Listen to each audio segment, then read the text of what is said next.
Last time on HFG Northbound.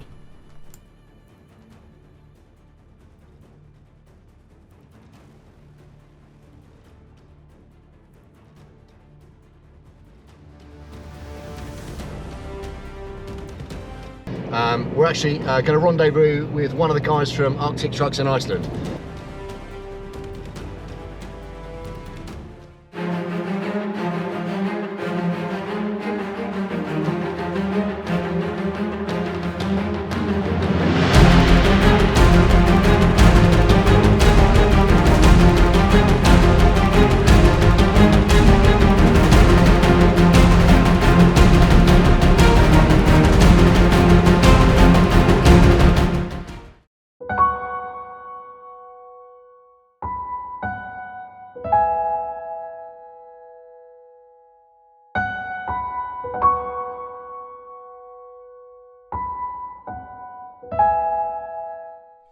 After 24 hours grace, it was back.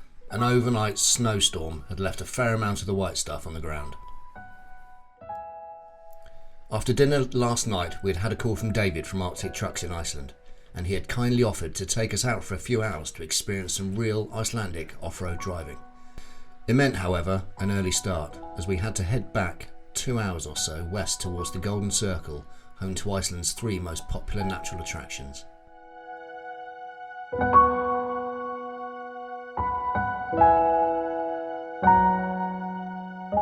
Now well used to the wintry driving conditions, we had made great time, so had to stop off and see and hear the roar of the mighty 𝗘𝗶𝗴𝗵𝗹. The Golden Falls is one of Iceland's biggest and most powerful waterfalls, and even in the midst of a blizzard, looked incredible.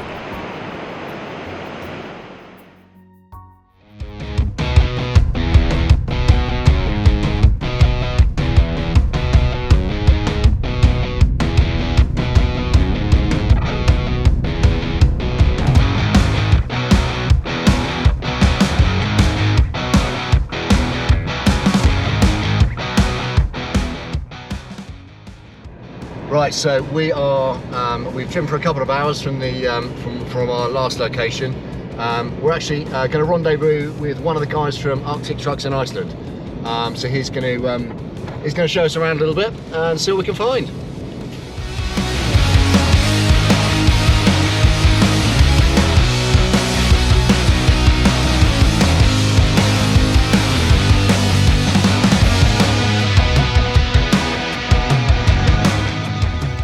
Iceland has a very diverse climate and a very delicate ecosystem. One of the reasons for that is the Icelandic moss. It's very thick, it's very dense, and it can take over 100 years just to grow to this sort of height. Now, for this very reason, it's actually illegal to drive off-road in Iceland unless you're on very compact snow and the conditions are right.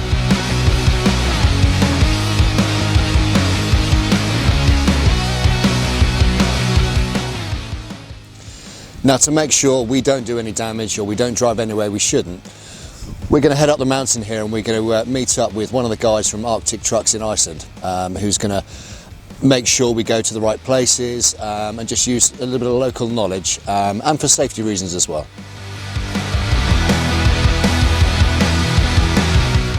David was driving an AT34 with monster 44-inch tyres and an on-board tyre inflation system.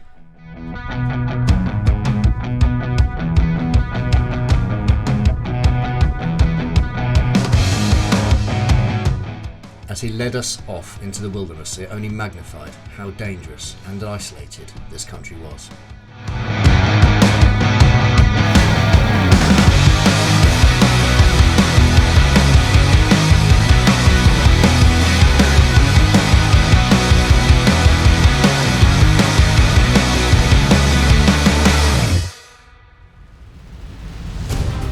The roads were coated in ice.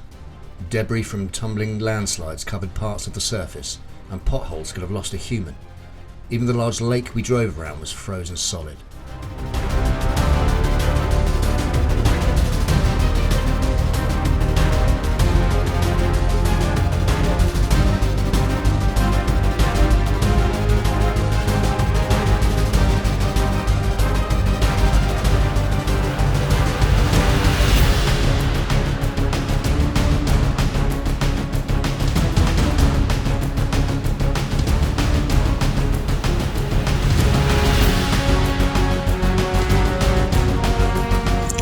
So we're actually getting there now. The road's getting much worse.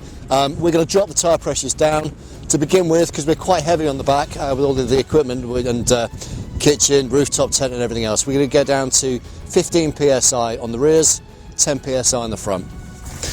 Later on during the day, we've been told we could actually go as low as 8 on the rears, 5 on the fronts, but it depends on how tough going it gets.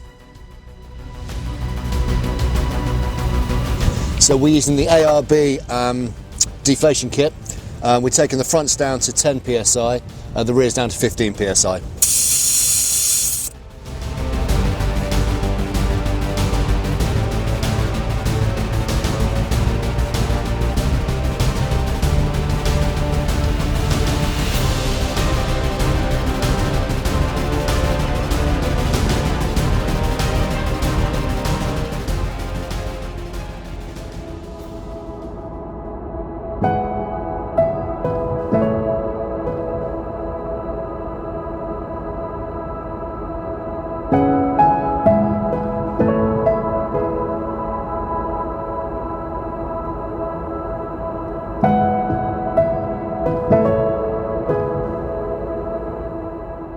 As our lofty destination finally came into view, the desolate wind-swept landscape ahead seemed to make us become even more detached from the inhabited reality we were so used to at home in the UK.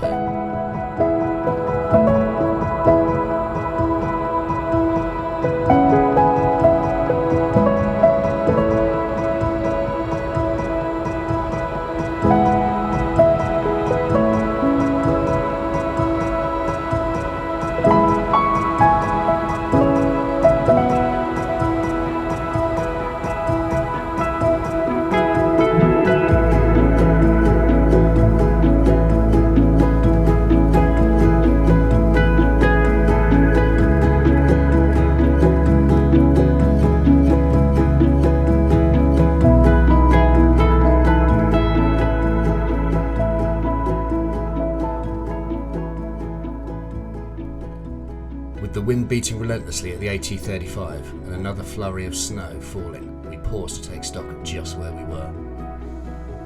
Rugged, rocky, rough, all great adjectives to describe our surroundings, but as the weather rolled through, each minute revealed a different perspective as the light danced over the landscape. A sense of bleak beauty, confirming that Iceland had already given us so much more than we could ever have expected.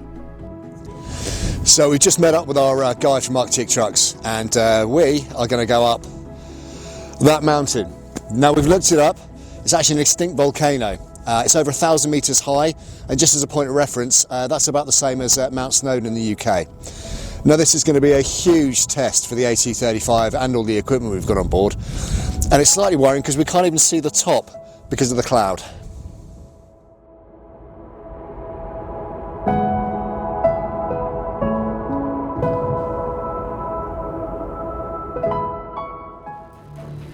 Next time on HFG Northbound.